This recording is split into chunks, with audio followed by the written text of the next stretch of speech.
Hello అండి, నేను doctor Abid Ahmed, MBBS MD general medicine, working at MS hospital Suryapet. Anemia టాపిక్ని continue చేస్తాను. ఈరోజు హీమోలైటిక్ అనీమియా గురించి మాట్లాడుకుందాము. హీమోలైటిక్ అనీమియా అంటే ఎర్ర రక్త కణాలు బ్రేక్ అవ్వడం వల్ల వచ్చే అనీమియాని మనం హీమోలైటిక్ అనీమియా అంటారు. హీమోలైటిక్ అనీమియాని ఎలా డయాగ్నోస్ చేస్తారు? ఒకటి, కంప్లీట్ బ్లడ్ పిక్చర్ చేసినప్పుడు మనకి హిమోగ్లోబిన్ అనేది తక్కువగా ఉంటుంది. అదేవిధంగా ఎర్ర రక్త కణాల కౌంట్ కూడా తక్కువగా ఉంటుంది.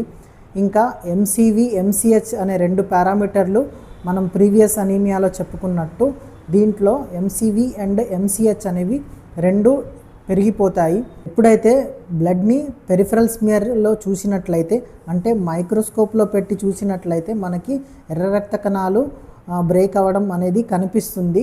ఇంకా డిఫరెంట్ టైప్స్ ఆఫ్ ఆర్బీసీస్ మనం చూడొచ్చు. ఎల్ఎఫ్టీ చేసుకున్నప్పుడు మనకి జాండీస్ ఉంటుంది.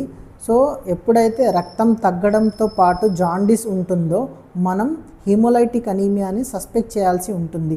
ఇలాంటి వాళ్ళల్లో అల్ట్రాసౌండ్ అబ్డామిన్ చేసినప్పుడు స్ప్లీనోమెగాలీ అనేది ఉంటుంది. అంటే స్ప్లీన్ సైజ్ అనేది నార్మల్ కన్నా పెద్దగా ఉంటుంది. ఇన్ఫెక్షస్ కాజెస్ ఆఫ్ హీమోలైటిక్ అనీమియాలో మలేరియా అనేది ఒక డిఫరెన్షియల్ డయాగ్నోసిస్.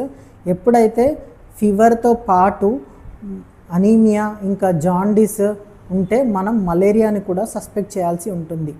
హీమోలైటిక్ అనీమియాలో కూడా different types of hemolytic anemias ఉంటాయి. కొన్ని examples hereditary spherocytosis, sickle cell anemia, thalassemias, autoimmune hemolytic anemias, familial hemolytic uremic syndromes, micro angiopathies, ఇలా కొన్ని డిఫరెంట్ హీమోలైటిక్ అనీమియాస్ ఉంటాయి.